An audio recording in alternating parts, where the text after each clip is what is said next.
नमस्कार दोस्तों, आप देख रहे हैं डीप स्टोरी टेलर, जहां हम आपके लिए लाते हैं सबसे डरावनी, रहस्यमयी और सच्ची घटनाओं पर आधारित कहानियां। अगर आपको ये कहानी पसंद आए तो वीडियो को लाइक करें और चैनल को सब्सक्राइब जरूर करें। आइए अब शुरू करते हैं आज की रहस्यमयी कहानी। दोस्तों, मेरा नाम विवेक वीर है।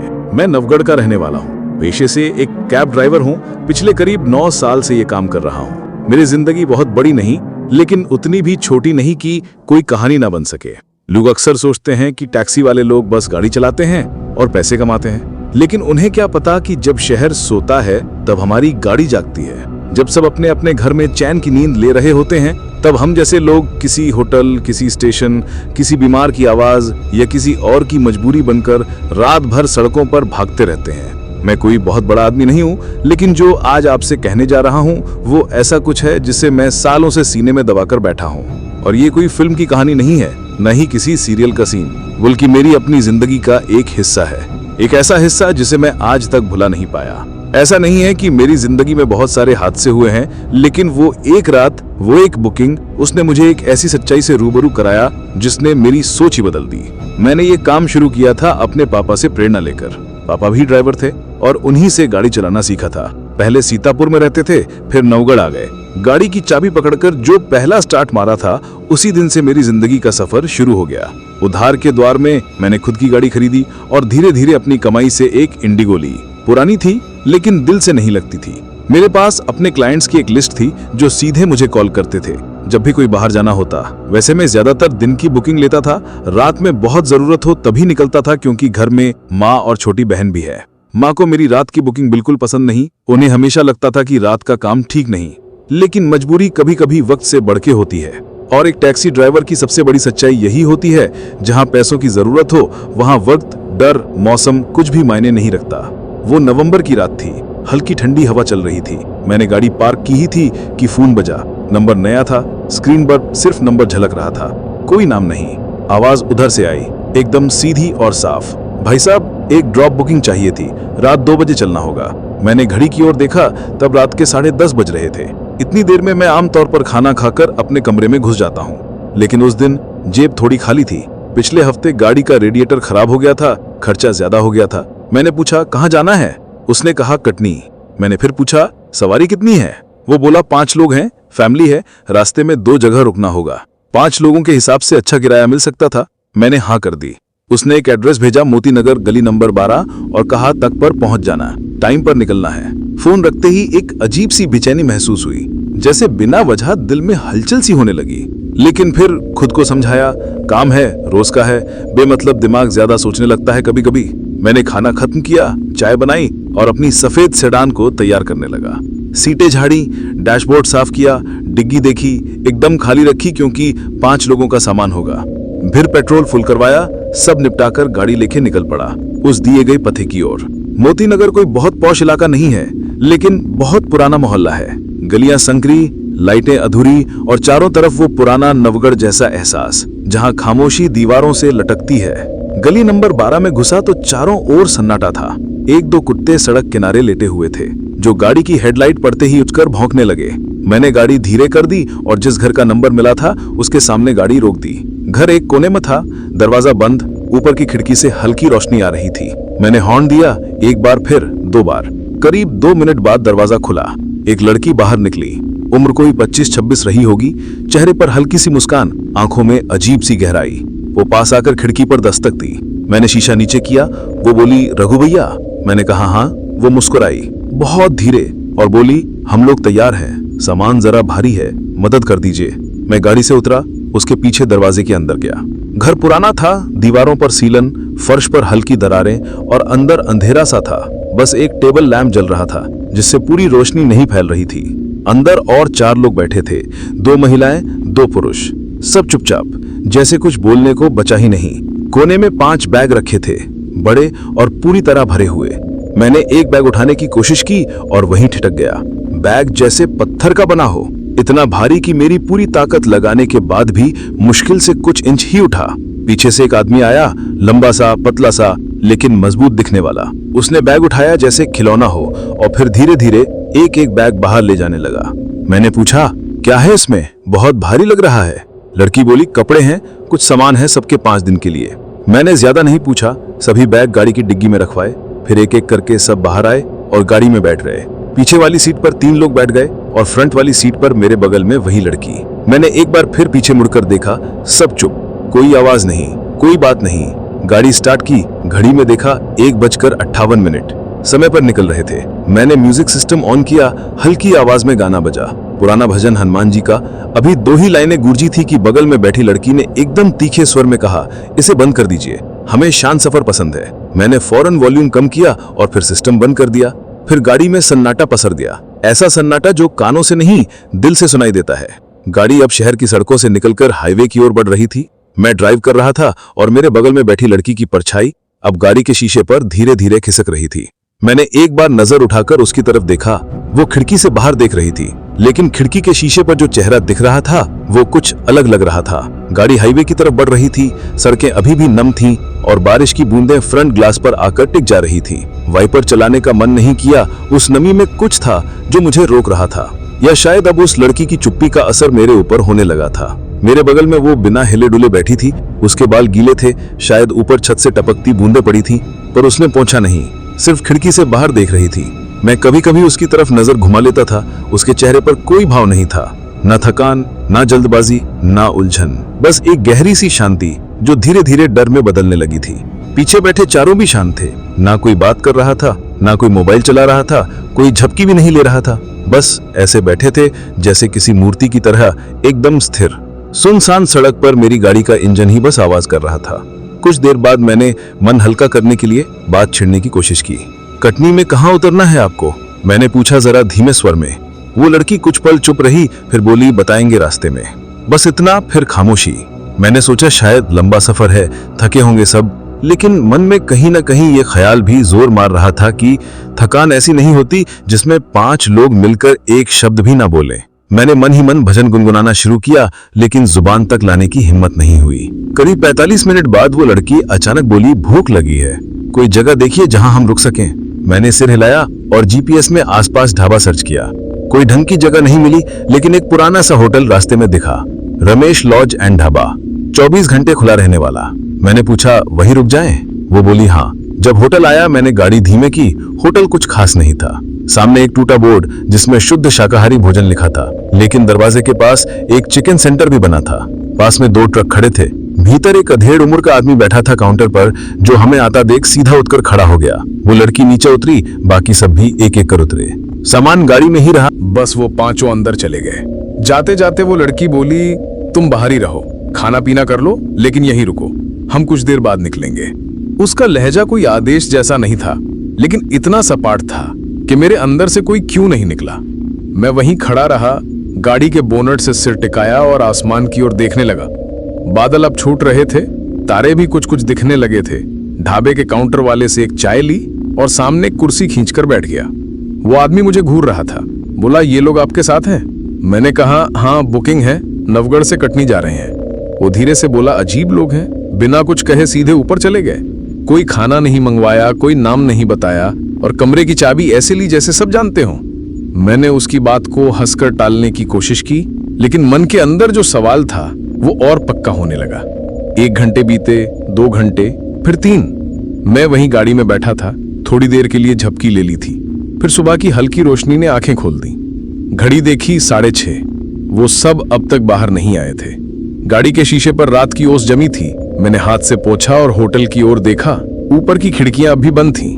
कोई परछाई, कोई हलचल नहीं। मैंने फिर होटल के रिसेप्शन पर जाकर पूछा, भैया ऊपर से कोई निकला? वो बोला, नहीं, अब तक बंद है, कोई नहीं निकला। एक बार दस्तक दी थी पर कोई जवाब नहीं मिला। कुछ देर मैं वहीं बैठा रहा, सोचता रहा, क्या ये लोग सच में सो रहे हैं? क्या इन्हें सच में सुबह तक रुकना था? करीब 9 बजे वो लड़की नीचे आई। वही मुस्कान, वही चेहरा, जैसे रात कुछ हुआ ही नहीं। उसने कहा, नाश्ता हो गया है, अब निकल सकते हैं। पीछे पीछे बाकी लोग भी उतरने लगे। उनके चेहरों पर कोई सुबह का थकावट नहीं था, जैसे अभी अभी जागे भी नहीं हो, जैसे नींद का कोई असर उन पर हुआ ही नहीं। सब फिर गाड़ी में बैठ गए, उसी क्रम में। बैग वैसे ही डिग्गी में थे, जिन्हें अब मैंने छूने की भी जहमत नहीं उठाई। गाड़ी स्टार्ट की, लेकिन अब उन्होंने कहा, रास्ता थोड़ा बदलना है, हमें सीधा नहीं जाना, बीच में एक जगह और रुकना है। मैंने पूछा, कहाँ? वो लड़की बोली, घाटी के पास एक पुराना मैदान है, वहां जाना है, जरूरी काम है। मैं कुछ बोल नहीं पाया, बस गाड़ी मोड़ दी उसी दिशा में जहां सूरज तो निकला था पर रास्ता और गहरा हो गया था। गाड़ी अब शहर से बाहर निकल चुकी थी। पीछे की सड़कों पर दुकानें रह गई थीं, चाय के ठेले, चौक, बस स्टैंड और वो सारी पहचान जो इंसान को इंसान से जोड़े रखती है। अब गाड़ी उस तरफ जा रही थी जहां मोबाइल के सिग्नल कमजोर हो जाते हैं और आवाजों की जगह सन्नाटा ले लेता है। दाएं बाएं अब मकान नहीं थे बल्कि पेड़ थे, लंबे पुराने एक जैसे खड़े हुए। बीच बीच में खेत नजर आते थे लेकिन सब सूखे हुए, जैसे यहां न पानी आता है न लोग। लड़की ने मुझे एक मोड़ पर रुकने को कहा। बाईं ओर एक कच्चा रास्ता था जिस पर सिर्फ मिट्टी की लकीरें थीं। वो सड़क नहीं थी, बस एक पहचानी हुई पगडंडी जैसी थी जो जैसे किसी के याद रखने भर से बनी हो। मैंने गाड़ी मोड़ दी। इंजन अब ज्यादा गूंजने लगा था। रास्ता ऊबड़ खाबड़ था। हर थोड़ी देर में गाड़ी किसी पत्थर से टकराती, झटका खाती और फिर आगे बढ़ती। पीछे बैठे लोग अब भी उतने ही शांत थे जितने कल रात थे। कोई शिकायत नहीं, कोई आवाज नहीं, कोई हिलना तक नहीं, जैसे सब जानते हो कि ये रास्ता कैसा है और कितना लंबा चलेगा। करीब 20 मिनट बाद उन्होंने फिर कहा, यहां रोक दो। सामने एक खुला मैदान था। कोई बाउंड्री नहीं थी, कोई निशान नहीं था कि ये किसी की जमीन है या नहीं। मिट्टी एक जैसी थी, लाल और सख्त। दूर दूर तक सिर्फ वीरानी थी। कुछ जले हुए पेड़ के ठूंठ थे और पास ही एक टूटा हुआ नलकूप जो शायद सालों से सूखा पड़ा था। मैंने गाड़ी साइड में खड़ी की और उतरकर बाहर आया। हवा बहुत ठंडी हो गई थी जबकि धूप साफ थी, पर उस हवा में गीलापन नहीं था। वो हवा जैसे किसी पुराने कमरे से निकली हो जहां बरसों से कोई खिड़की नहीं खुली। लड़की ने गाड़ी की डिग्गी खोलने को कहा। मैं अब कुछ भी पूछने की हालत में नहीं था। चुपचाप चाबी निकाली, लॉक घुमाया और डिग्गी खोल दी। उन्होंने 5 बैग निकाले। सबने अपने अपने हाथ में एक बैग उठा लिया। अब वो मैदान के बीच की ओर जाने लगे, बिना कुछ कहे, बिना कुछ पूछे, बस चले जा रहे थे। मैं वहीं गाड़ी के पास खड़ा था और उन्हें जाता हुआ देख रहा था। कुछ था उस चाल में जो सीधा नहीं था। उनके पैर मिट्टी पर पड़ रहे थे लेकिन आवाज नहीं हो रही थी। बैग भारी थे लेकिन उनके हाथ कांप नहीं रहे थे। और सबसे अजीब बात, किसी ने पलट कर नहीं देखा। वो मैदान के बीच पहुंचकर रुके। फिर उन्होंने टेंट निकालना शुरू किया। हाँ, उन्हीं बैगों में से एक बड़ा नीला टेंट निकला। उन्होंने वो टेंट बहुत सहजता से गाड़ा जैसे रोज का काम हो। उसमें से सिलेंडर निकाला, स्टोव निकाला, कुछ बर्तन और मसालों की थैलियां भी थीं। मैं अब भी चुपचाप दूर खड़ा था। मेरी आंखें हर हलचल पर थीं लेकिन दिमाग जैसे एक धुंध में डूबा हुआ था। करीब आधे घंटे बाद लड़की ने मेरी ओर इशारा किया, रघु भैया आइए, खाना बन गया है। मैं धीरे धीरे उनके पास पहुंचा।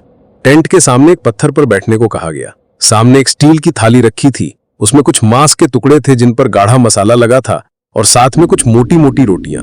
गंध तीखी थी, मसालेदार, लेकिन उस गंध में कुछ ऐसा भी था जो मैंने पहले कभी महसूस नहीं किया था। कोई ऐसी महक जो भूख नहीं जगाती बल्कि शरीर को भीतर से हिला देती है। मैंने हिचकते हुए पूछा, चिकन है? वो लड़की बोली, हाँ, देसी है, घर का मांस है। घर का मांस, ये शब्द मेरे कानों में कुछ अलग तरह से गूंजे। मैंने एक टुकड़ा उठाया। वो थोड़ा सख्त था, जैसे पकाया गया हो, लेकिन बहुत धीरे धीरे से मुंह में रखा। स्वाद अजीब था, न चिकन जैसा न मटन जैसा। उसमें एक मिट्टी जैसी महक थी, जैसे कोई चीज जमीन के नीचे से निकली हो। मैंने निगला और पेट में वो जैसे ठहर गया। लड़की मेरी तरफ देख रही थी। उसकी मुस्कान अब और भी गहरी लग रही थी। वो बोली, तुम पहले ड्राइवर हो जिसने बिना कुछ पूछे हमारे साथ खाना खाया है। मैंने उसकी बात पर कुछ नहीं कहा, बस गर्दन झुकाई। उसी समय हवा का एक झोंका आया। टेंट के पीछे की ओर से कोई हल्की सी सरसराहट हुई। मैंने पलट कर देखा लेकिन वहां कुछ नहीं था। फिर अचानक मुझे एहसास हुआ, पीछे गाड़ी की डिग्गी अभी भी खुली है। मैं उठा और वापस गाड़ी की ओर चला। डिग्गी की तरफ जैसे ही पहुंचा, एक बूंद नीचे गिरी गाड़ी की बॉडी पर, लाल रंग की। मैंने ऊपर देखा, आसमान साफ था। फिर दूसरी बूंद गिरी, इस बार डिग्गी के किनारे से। मैंने झुककर देखा, डिग्गी के नीचे जमीन पर कुछ बूंदें चमक रही थीं, गाढ़ी, चिपचिपी और ललछही। खून डिग्गी के नीचे जमीन पर गिरे लाल धब्बे मेरे पैरों के पास थे। मैं झुककर उन्हें घूर रहा था। बूंदें पुरानी नहीं थीं, उनमें चमक थी और बूंदों की बनावट वैसी नहीं थी जैसी बारिश की होती है। वो गाढ़ी थीं, चिपचिपी और धीमी धीमी रेंगती सी लग रही थीं। मैंने डिग्गी के नीचे उंगली लगाई, फिर नाक के पास ले जाकर सूंघा, खून। जैसे ही ये एहसास दिमाग में उठा, पूरे शरीर में एक ठंडा झटका दौड़ गया। दिल की धड़कनें बढ़ गईं। मैंने डिग्गी का ढक्कन पूरी तरह ऊपर उठाया। अंदर वही 5 बैग रखे थे, बंद, एकदम वैसे ही जैसे सुबह रखे थे। लेकिन उनमें से एक बैग के कोने से जिप थोड़ा खुला था और वहीं से कुछ रिस रहा था। गंध अब साफ थी, वो वही गंध ही जो मांस पकाते वक्त आ रही थी। लेकिन अब वो बहुत तेज लग रही थी, सड़ी हुई, भारी, जैसे किसी ने पुराने कच्चे मांस को कपड़े में बांधकर बंद कर दिया होगा। गाड़ी के भीतर अब वो गंध भरने लगी थी। मेरे हाथ डिग्गी के ऊपर थे, लेकिन शरीर पीछे हटना चाह रहा था। तभी मेरी पीठ के पीछे हल्के कदमों की आहट हुई। मैंने पलट कर देखा, वही लड़की खड़ी थी, बिल्कुल पास। वो मुस्कुरा रही थी। मुस्कान वैसी नहीं थी जैसी पहले थी। पहले उसमें नरमी थी, अब कुछ और था, जैसे कोई खेल चल रहा हो और वो मुझे उसका हिस्सा समझ रही हो। उसने डिग्गी की ओर देखा और बोली, क्या हुआ रघु भैया, कुछ दिखा क्या? मैंने झूठ बोला, नहीं, ऐसे ही देख रहा था, बैग से कुछ गिरा शायद। वो बोली, अरे नहीं, कुछ नहीं है, बस कल रात की बारिश में बैग भीग गए होंगे, गाड़ी में थोड़ी सी नमी रह जाती है ना, उसी की महक होगी। फिर उसने डिग्गी बंद कर दी, खुद मेरे हाथ हटाने से पहले ही। मैंने देखा उसके हाथों में खून की हल्की परत थी, सूखी नहीं थी, बिल्कुल ताजी, लेकिन उसने कोई सफाई नहीं दी। वो मुस्कुराती रही, फिर बोली, अब थोड़ा आराम कर लीजिए, अभी शाम तक यहीं हैं हम, फिर चलेंगे। आपको कोई काम हो तो कर लीजिए या गाड़ी में लेट जाइए। मैं बस उसकी आंखों में देख रहा था, उनमें कोई थकान नहीं थी, ना कोई सवाल, बस जैसे मैं कोई सामान हूं जो अब उनकी जिम्मेदारी में है। मैं कुछ कहे बिना गाड़ी में लौट आया, दरवाजा बंद किया और ड्राइविंग सीट के पीठ पीछे झुकाकर बैठ गया। लेकिन अब नींद तो क्या, आंखें बंद करना भी भारी लग रहा था। गाड़ी के शीशे से बाहर देखा, पांचों फिर टेंट के पास थे। अब एक छोटा तसला लाया गया था जिसमें से कुछ सफेद कपड़े निकाले जा रहे थे। उन पर लाल दाग थे, गीले थे या सूखे, दूर से समझ नहीं आ रहा था। अब वो आवाज फिर आई, टप टप। गाड़ी से उतरने की हिम्मत नहीं थी, लेकिन दिल कह रहा था जा देख। मैंने धीमे से गाड़ी का दरवाजा खोला, हाथ जेब में रखे मोबाइल पर था, जैसे वो कोई हथियार हो। बाहर निकलते ही हवा ने जैसे मुझसे सवाल किया, तू अब तक क्यों रुका है? डिग्गी के पास पहुंचा, नीचे जमीन पर फिर वही लाल बूंदें दिखी। अब की बार थोड़ी ज्यादा थी और अब वो रिस रही थी बैग के एक कोने से। मैंने डिग्गी खोली, अंदर 5 बैग वैसे ही रखे थे, लेकिन बीच वाले बैग की ज़िप खुली थी, थोड़ी सी खुली हुई, और वहीं से गाढ़ा गहरा लाल तरल बाहर आ रहा था। मुझे अब यकीन हो गया, ये सिर्फ बारिश में भीगे बैग नहीं है। मैंने एक झटका देकर जिप और खोल दी। गाड़ी में बैठा मैं लगातार सांसें गिन रहा था। मोबाइल की स्क्रीन हर 2 मिनट में देखता, बैटरी 6% तक पहुंच चुकी थी। सिग्नल अब भी गायब था। वो भजन जो बज रहा था अब मेरी जान बन चुका था, जैसे वो शब्द नहीं धागा हो जो मुझे इन सब के बीच बांध कर बचा रहा हो। शरीर पसीने से भीग गया था, लेकिन रात ठंडी थी। मन और शरीर अब उल्टी दिशा में काम कर रहे थे। भीतर जलन थी, बाहर कांपती हवा। गाड़ी का शीशा आधा नीचे किया तो टेंट के भीतर हल्की हरकत दिखी। वो पांचों अब किसी तरह की तैयारी में थे। एक ने आग जलानी शुरू की, कोनों से लकड़ियां इकट्ठा कर रही थी वो बड़ी उम्र वाली औरत। एक आदमी बाल्टी में पानी ढो रहा था, जो पता नहीं कहां से लाया था, क्योंकि वहां कोई हैंडपंप नहीं था। लड़की ने टेंट से कुछ सामान निकाला, स्टील की बड़ी थाली और बर्तन।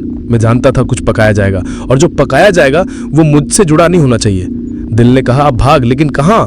सामने खेत, पीछे जंगल जैसा इलाका, और उस कच्ची सड़क पर लौटना भी आसान नहीं था।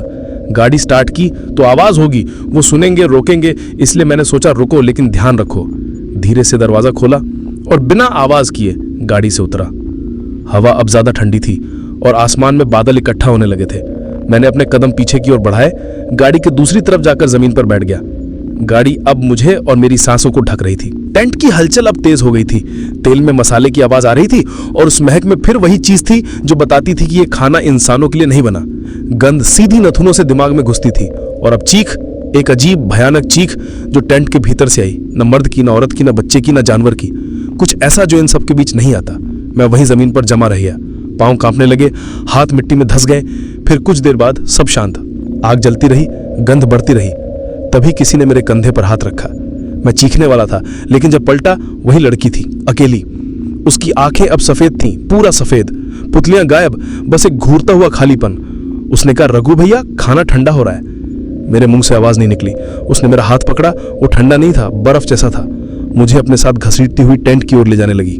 मैं ना कर पा रहा था, न रुक पा रहा था। टेंट के भीतर 3 थालियां लगी थीं, हर थाली में वही टुकड़े, जैसे मांस नहीं कोई हिस्सा हो। मैंने देखा एक थाली में इंसानी हाथ रखा था, कटा हुआ कलाई से, उंगलियां सिकड़ी हुई थी, नाखून साफ। दूसरी थाली में एक आधा चेहरा, जैसे जबड़े से ऊपर आंख बंद, नाक दबा हुआ। तीसरी थाली मेरी ओर खिसकाई गई। वो लड़की बोली, तू खा नहीं सकता पर स्वाद तो ले सकता है ना। फिर उसने खुद एक टुकड़ा उठाया, मेरे मुंह के पास लाया। मेरे गले से एक भी शब्द नहीं निकला, बस शरीर सुन्न था। उसने कहा, आज तेरा स्वाद चखेंगे नहीं, तेरे साथ बांटेंगे। फिर वो पीछे हट गई। वो पांचों अब मुझे घेर चुके थे और उनके चेहरों से चेहरा हट चुका था। अब वहां सिर्फ साया था, सिर्फ हड्डियां, सिर्फ आंखें जो लाल नहीं थी, जल रही थी। मैं समझ नहीं पा रहा था कि ये सब हो क्या रहा है। वो थाली अब भी मेरे सामने रखी थी जिसमें इंसानी टुकड़े पड़े थे और वो लोग मुझे घूर रहे थे बिना कुछ बोले, बिना पलक झपकाए। उनकी आंखों में जो गहराई थी उसमें कोई रोशनी नहीं थी, जैसे वो सिर्फ देखने के लिए नहीं, निगलने के लिए बनी हो। मैं जान चुका था अब यहां से निकलना आसान नहीं है। उनमें से एक आदमी धीरे से आगे बढ़ा। उसने मेरी थाली से एक टुकड़ा उठाया और खुद के मुंह में रख लिया। चबाते वक्त उसके जबड़े की हड्डी बाहर तक खिंच रही थी। हर चबाने की आवाज मुझे अपनी हड्डियों तक महसूस हो रही थी। मैंने सिर घुमा लिया, पर वो लड़की, वही जो सबसे पहले मुस्कुराते हुए मेरे पास आई थी, अब बिल्कुल अलग हो चुकी थी।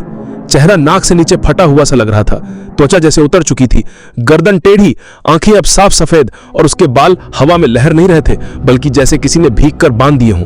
उसने कहा, रघु भैया, डर क्यों लग रहा है? मैं चुप था।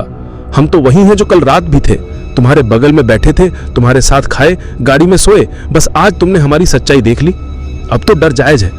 उसकी बातों का हर शब्द जैसे पत्थर बन के मेरे सीने पर गिर रहा था। मैं धीरे धीरे पीछे हटने लगा। वो बोली, तुम भागना चाहते हो? मैंने कुछ नहीं कहा। फिर वो सब एक साथ हंसे। वो हंसी किसी इंसान की नहीं थी। वो हंसी ऐसी थी जैसे कोई मरा हुआ बच्चा जोर से रो दे और फिर अचानक चुप हो जाए। वो हंसी जंगल तक गूंजी और मैं वहीं खड़ा ठिठुरा हुआ गाड़ी की ओर भागने की सोच रहा था।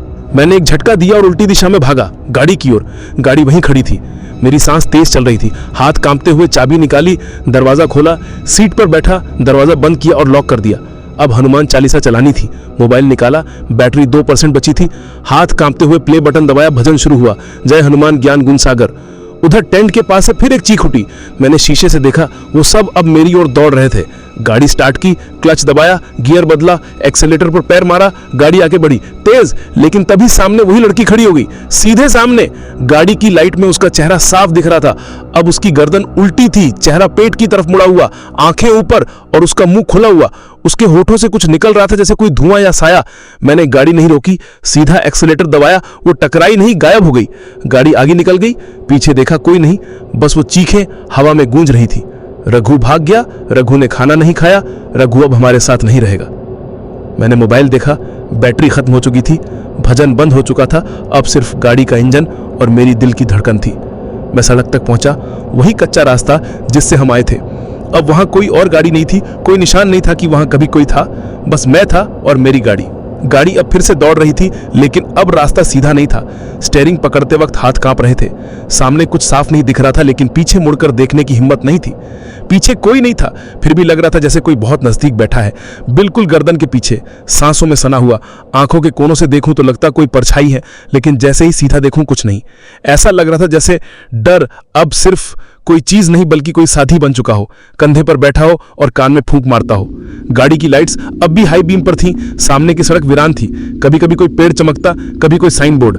मैंने साइड शीशा देखा, पीछे की खिड़की से जैसे कोई चेहरा झांक रहा हो, लेकिन फिर कुछ नहीं। मैंने स्टीयरिंग कस के पकड़ा और खुद से कहा, तू अब बच चुका है, बस निकल जा, सीधा जा, जहां भी कोई मंदिर दिखे रुक जा। याद आया, शहर के पास एक पुराना मंदिर है गणेश जी का। माँ बचपन में वहां ले जाया करती थी, कहती थी डर जब पीछा करे तो बप्पा की शरण लो, कोई कुछ नहीं बिगाड़ पाएगा। बस उसी ओर गाड़ी मोड़ दी।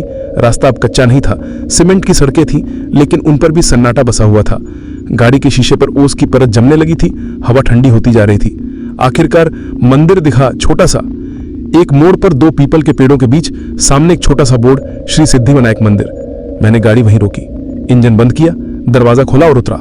जैसे ही पैर जमीन पर पड़े, एक सेहन रीढ़ से ऊपर चढ़ गई।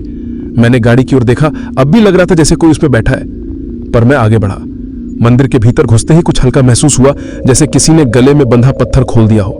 अंदर एक बूढ़े पुजारी बैठे थे, आंखें मूंदी हुई थी, ध्यान में थे शायद। मैं सीधे जाकर बप्पा के सामने बैठ गया, कुछ नहीं कहा, बस बैठ गया। धीरे धीरे रोना आने लगा, न जोर से न हिचकी के साथ, बस पानी बहता रहा। आंखें में थक चुकी थी शायद। कुछ देर बाद पुजारी जी ने आंखें खोली, मेरे चेहरे की तरफ देखा, कुछ नहीं पूछा, बस उठे, एक कलावा ने और मेरी कलाई पर बांध दिया, बिना कुछ पूछे, बिना कुछ कहे। मैंने धीमे से कहा, बच गए बाबा। शायद पुजारी बोले, जिसने समय रहते मंदिर का रास्ता देख लिया वो कभी पूरी तरह नहीं डूबता। मैंने कहा, मैंने कुछ देखा है बाबा जो मैं भूल नहीं सकता। उन्होंने कहा, ना देखो बेटा, ना याद रखो, बस बप्पा का नाम लो और ये गाड़ी ये अब तुम्हारी नहीं रही, इसे यहीं छोड़ दो। मैंने कुछ पल सोचा, फिर बाहर आकर गाड़ी की ओर देखा। डिग्गी अपने आप खुली थी, डिग्गी खुली थी, हवा बिल्कुल थमी हुई थी। मंदिर की सीढ़ियों पर खड़ा मैं उस खुले ढक्कन को घूर रहा था, जैसे किसी पुराने जख्म को देखने की गलती कर रहा हूँ। पुजारी भीतर थे, मंदिर के अंदर दिया चल रहा था। वहां देखता तो शायद मन को थोड़ी राहत मिलती, लेकिन मेरी नजरें वहीं अटकी थी, गाड़ी की डिग्गी पर। हर इंसान के अंदर एक हिस्सा होता है जो जानना चाहता है, चाहे वो जान लेना जहर ही क्यों ना हो। मैं धीरे धीरे नीचे उतरा, पैरों की चप्पल मिट्टी में ढस रही थी। गाड़ी तक पहुंचा, डिग्गी के पास आया। ढक्कन पूरी तरह खुला था, एकदम सीधा खड़ा, जैसे किसी ने हाल ही में खोला हो। अंदर झांक कर देखा, अब वो 5 बैग नहीं थे। नहीं, वहां कुछ नहीं था। सिर्फ एक सफेद साड़ी पड़ी थी, उस पर खून के छींटे थे, लेकिन वो ताजा नहीं थे, सूखे हुए पुराने, जैसे सालों से वहां रहे हों। उसके बगल में एक छोटा सा लकड़ी का खिलौना रखा था, मानव आकृति में गड़ा हुआ, जिसके चेहरे पर एकदम वही मुस्कान थी जो उस लड़की के चेहरे पर थी। मैंने झटके से पीछे हटना चाहा, पर पैर वहीं जम गए। पीछे से किसी ने धीमे से कहा, तू भाग तो गया, पर हमारी चीजें ले आया।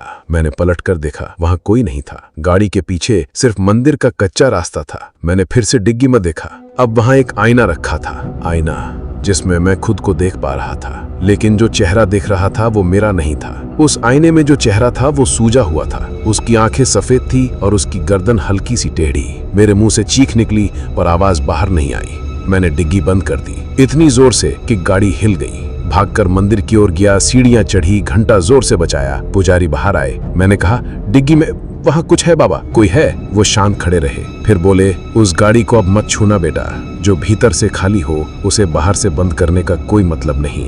मैं वहीं मंदिर के कोने में बैठ गया। धीरे धीरे सूरज निकला, सुबह की रोशनी पूरे मंदिर के आंगन में फैल चुकी थी। फिर भी मेरे भीतर की रात अभी बाकी थी। मंदिर के उस कोने में बैठे बैठे जब मैंने अपनी कलाई पर बंधे कलावे को देखा तो पहली बार कुछ हल्का लगा, जैसे एक अदृश्य धागा अब भी मुझे थामे हुए है। पुजारी चुपचाप पास आकर बैठ गए। उन्होंने मुझे देखा नहीं, बस सामने बनी गणेश प्रतिमा की ओर देखते हुए कहा, डर 2 किस्म का होता है बेटा, एक जो बाहर से आता है और एक जो भीतर से उठता है। जो बाहर से आता है वो चला जाता है, लेकिन जो भीतर से उठता है वो जिंदगी भर नहीं छोड़ता। मैंने उनकी बात सुनी, लेकिन कुछ बोला नहीं। उन्होंने आगे कहा, तू बाहर से भाग आया है, अब खुद से भी भागना बंद कर। मैंने पूछा, अब क्या करूं? उन्होंने जवाब नहीं दिया, बस अपनी झोली से एक छोटा सा लाल रुमाल निकाला जिसमें एक तांबे का सिक्का बंधा था। उन्होंने वो मेरे हाथ में रखा, इसे हमेशा साथ रखना। इसमें सिर्फ तांबा नहीं, उस शाम की रक्षाबंदी है जिसमें तू खुद को भूल गया था। मैंने रुमाल को कसकर पकड़ लिया। गाड़ी अब भी मंदिर के बाहर खड़ी थी, एकदम शांत, लेकिन जैसे हर पल मुझे देख रही हो।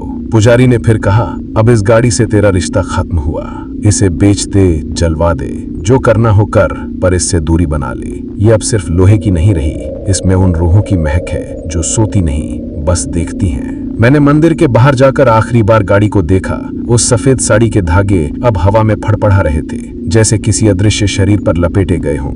दरवाजा खुला था और ड्राइवर सीट खाली नहीं थी। मैंने जोर से आंखें मींची, दोबारा देखा, कुछ नहीं था। अब मैंने फैसला किया, गाड़ी को अब आगे नहीं ले जाना है। मैं नीचे गांव में पहुंचा। एक पुराना कबाड़ वाला था जो गाड़ियां काटता है, पुर्जों में बेचता है। उसे गाड़ी दिखाई, वो बोला, देखने में तो ठीक लगती है, फिर क्यों बेच रहे हो? मैंने कहा, बस अब नहीं चलानी। वो बोला, कागज दिखाओ, मैं ले लूंगा। मैंने उसे चाबी थमाई, कागज भी दे दिए। उसने पूछा, सामान तो निकाल लो। मैंने सिर हिलाया, सब खाली है। लेकिन सच ये था, मैंने देखा भी नहीं था डिग्गी की ओर। मुझे मालूम था अब वहां कुछ नहीं बचा जिसे मैं उठाना चाहूं। कबाड़ वाले ने गाड़ी स्टार्ट की, इंजन चालू हुआ, पर मुझे उस इंजन की आवाज में कुछ और सुनाई दिया, जैसे कोई कह रहा हो, चलो एक और सफर बाकी है। मैंने पीछे नहीं देखा, बस वहीं से पैदल मंदिर की तरफ लौट आया। जब दोबारा मंदिर पहुंचा तो पुजारी नहीं थे, मंदिर का दरवाजा बंद था, कोई नहीं था। मैंने मंदिर के दीवार के कोने में वो रुमाल फिर से खोला। वो तांबे का सिक्का अब गर्म था, बहुत गर्म। गाड़ी बेच देने के बाद मैं कुछ दिन नवगढ़ नहीं लौटा। मंदिर से नीचे उतरकर मैं सीधे विष्णु घाट चला गया। वहां एक साधु बाबा थे जिन्हें लोग चुप वाले बाबा कहते हैं। उनसे कोई बात नहीं करता और वो भी किसी से कुछ नहीं पूछते, बस एक बड़ी सी चटाई पर बैठते हैं, घंटों आंखें मूंदे। कोई आता है तो चुपचाप सामने जलते दीपक की ओर इशारा करते हैं, जैसे कह रहे हों, तू अपना डर वहीं रख दे, फिर जो बचे वहीं तू है। मैं हर रोज जाकर वहीं बैठता रहा, कभी कुछ बोला नहीं, कभी उनसे कुछ मांगा नहीं। बस एक दिन जब घाट पर हल्की बारिश हो रही थी और बाकी लोग हट चुके थे, वो बाबा उठे, मेरे पास आए, जेब से एक सीप निकाली, नदी के बीच से मिली थी शायद, और मेरे हाथ पर रख दी। बिना बोले वापस बैठ गए। उस रात मैंने पहली बार बिना डर के नींद ली। कोई सपना नहीं आया, कोई खटका नहीं हुआ, सांस सीधी चली, धड़कन शांत रही, पर वो सुकून ज्यादा दिन नहीं रहा। 4 दिन बाद नवगढ़ लौटते ही फोन आया, एक अनजान नंबर से। स्क्रीन पर कोई नाम नहीं था, बस वही डिजिटल रिंग जो अब पहले से ज्यादा भारी लगती थी। मैंने मोबाइल उठाया, उधर एक लड़की की आवाज थी, ठंडी, शांत और जानी पहचानी। रघु भैया। मैंने मोबाइल नीचे गिरा दिया। आवाज वही थी, वही जो उस रात उस सफर में मेरे बगल की सीट से सुनाई देती थी। कांपते हाथों से मोबाइल उठाया, कॉल डिस्कनेक्ट हो चुकी थी। मैंने कॉल डिटेल चेक की, कोई नेटवर्क नहीं था। मैंने खुद को संभाला, सोचा हो सकता है दिमाग खेल कर रहा हो। पर रात होते होते मेरी गाड़ी में बैठा एक पुराना दोस्त मिलने आया, आर्यन। हम पुराने साथी थे, टैक्सी लाइन में साथ काम किया था। उसे मैंने अपनी पूरी बात कभी नहीं बताई थी, लेकिन आज अचानक वो बोला, तेरी पुरानी इंडिगो किसी और ड्राइवर के पास गई है, उसने मुझसे गाड़ी ठीक करवाने के लिए बुलाया था। बड़ी अजीब हालत है उसकी। मैंने पूछा क्यों? वो बोला, गाड़ी की सीट के नीचे से कुछ खून निकल रहा है और इंजन स्टार्ट करते ही स्पीकर से कोई लड़की की हंसी आती है। मैंने चुपचाप उसकी बात सुनी। उसके बाद वो बोला, मैंने उसे कह दिया ये गाड़ी ठीक मत करवा, बेच दे, पर वो मना कर रहा है। कह रहा है कि इसमें कुछ है, कोई ताकत जो उसे पैसा कमा रही है। मैंने एक लंबी सांस ली, फिर चुपचाप कहा, ये गाड़ी अब गाड़ी नहीं रही आर्यन, ये रास्ता बन चुकी है। जिस पर जिसने पैर रखा वो कहीं और पहुंच जाता है, जहां से लौटना आसान नहीं। आर्यन चुप हो गया। मैंने उसी वक्त तय कर लिया, अब इस गाड़ी को मिटाना पड़ेगा। आर्यन की बात सुनने के बाद मैं पूरी रात नहीं सो पाया। बार बार वही सवाल उठता जिसे मैं छोड़ आया था, क्या वो अब किसी और को अपना बना चुका है? गाड़ी बेच दी थी, पर कहानी वहां खत्म नहीं हुई थी। जो चीजें या बनकर साथ चलती हैं, उन्हें पैसे देकर नहीं छोड़ा जा सकता। अगली सुबह मैं सीधे उसी कबाड़ वाले के पास पहुंचा जिसे मैंने गाड़ी बेची थी। वहां पहुंचा तो देखा गाड़ी अब वहां नहीं थी। मैंने पूछा, वो इंडिगो कहाँ गई? वो बोला, एक लड़के ने ले ली, तेज है, सस्ते में मिल गई तो पकड़ ली, दौरा चला चुका है। मैंने उसका नाम और पता मांगा। थोड़ा नानुकुर के बाद उसने एक पुराना पता दिया, रईस कॉलोनी के पास किराए के कमरे में रहता है। मैं वहां गया, पुराना मोहल्ला था, एकदम घिसे हुए गेट, दीवारों पर पोस्टर और बिजली के तारों का उलझा जाल। उसके कमरे के बाहर पहुंचा तो दरवाजा आधा खुला था।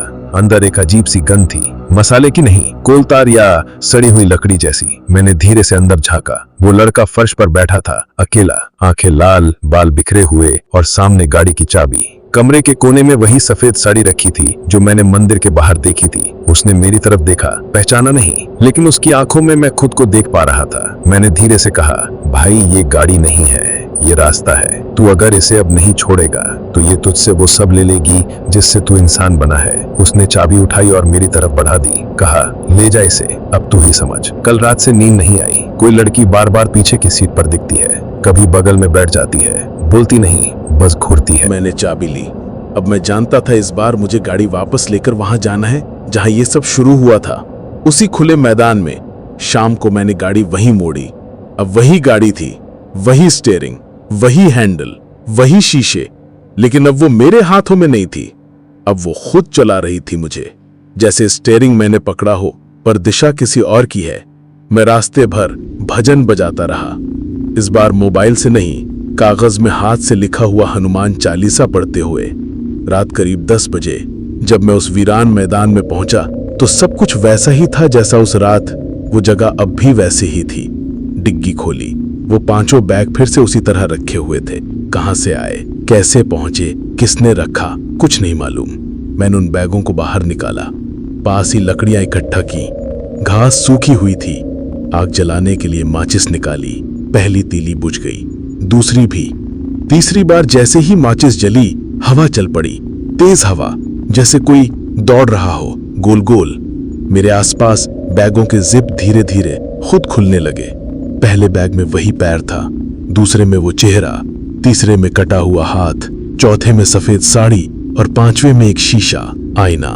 उसी में मैंने खुद को देखा और मैं वही नहीं था। मैंने चीख कर हनुमान चालीसा का पाठ जोर से शुरू कर दिया। आग जल गई, सारे बैग उस आग में झोंक दिए।